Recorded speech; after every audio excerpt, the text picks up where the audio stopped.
ufuna kuyacatsha kuphi? Hayi, anti lapha sasigala masicatshela kuse kuthiwa kulo mama nomntwana. Wena vele nje ngabona wayisukuna kumbambambelani sokukhuluma amacatshela phela amaphosa amawala zamkulungisa angizwa ufuna kunrob uthola isihlo mama bedlala kahle no yena le Chris le anti sasidlala yona dlalani yonyawo leyani yes so uzobuya masicatshela anti asidlale masicatshela hayi masicatshela ni right uthule kancane maphosa sizwe ukuthi uthini ngabe uyalazo njalo so umasicatshela usondela ngapha yabo ngiyakwanisa ukuthi mina anti sikwenzela igame ethi befeli ngiyathatha ulokhu uzenda Thombani ka ulinde yini ngiyecatsha lingabuyi ngesingakakhulumi anti hayi aqala lime lingajaji thina sizalitshela ngasesicatshile kuyo wena wayichoose ulinde ungachoose mina wena ufana ucatshe nawe hayi vele even kudala sasicatsha 2 nawe sike si right wona catsha lo mama nami ngifuna ucatsha nini ubani mimi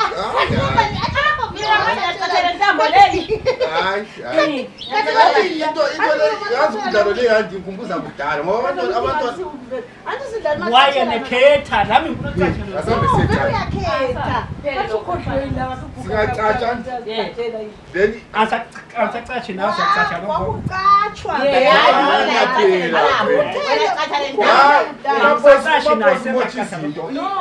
into zakudala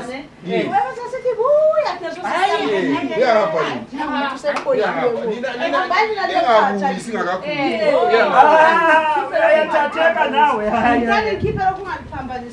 ingabuyi kanye lime size sicheck ubuyani thina siyabe sizijampela vela wena betakufuni kahle kahle ngokuhambisana nawe siyabe sizijulele abantu abathi sidlala sikhumuzana ukuthi bona kodwa lokho kwakhe ngathi uyasona hawu Roma waye umvumele ukuthi bathi singathi kanti kokuvele kunjalo kodwa ungathi sokulokho ngathi umuntu ngathi bengathatha 20 years bengakho ngithi kwakunjalo lokasilindile ukuthi abantu abathi senzo zonke sizikhumbuza kudala wethu sisakhuzwana kodwa bakhathesi liqale lime ukubuya salitshela anti angikathi athi walokuthi siqale simo kubuya uzasitshela kuyenzakalani nga kwakuzwa lina kwakuzwana